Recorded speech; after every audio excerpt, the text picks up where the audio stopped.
Chef, let's talk a little bit about thawing in the Irinox, because that's something that a kitchen is, or every kitchen is going to have to do at some point in time. And there always seems to be kind of issues with thawing. Either that somebody forgot to slack it out in the walk-in overnight, or that they're using a lot of water in the kitchen, in the sink, or just thawing out in the walk-in itself. Talk to me a little bit about how Irinox can help me with my thawing process. All right, so let's of course start a little bit with on the front end. Utilizing water, we actually did a study with Kendall College. If you use a sink for 45 minutes a day, which we all will do for at least 45 minutes a day, you're actually wasting about 90,000 gallons of water a year. We all know it's always more than one sink. It's always longer than 45 minutes, so we probably have drained a few lakes, all of us at this point.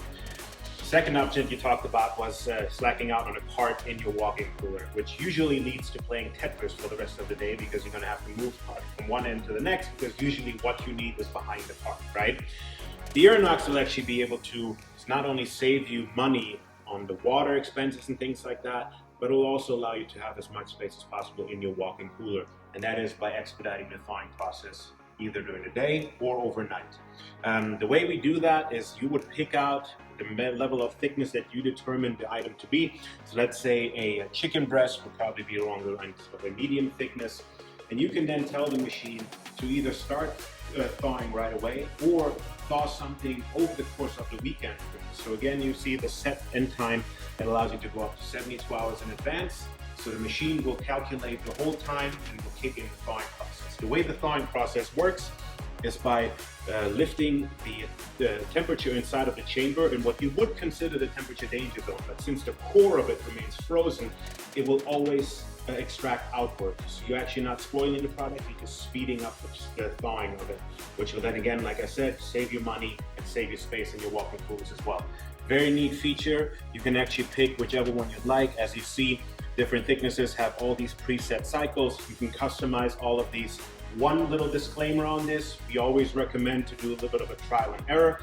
We don't know what items you might be thawing, so we always recommend you running some tests and seeing what the actual thawing time on product is in our machine.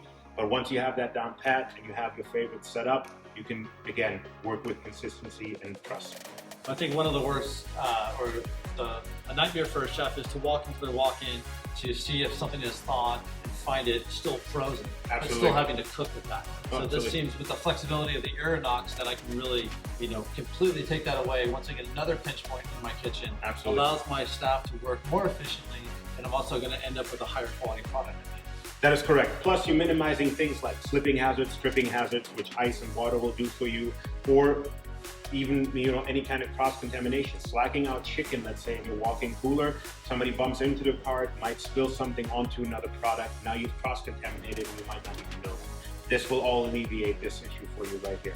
A lot of solutions being solved by the Irinox here today. So thank you so much. Thank you, Chef.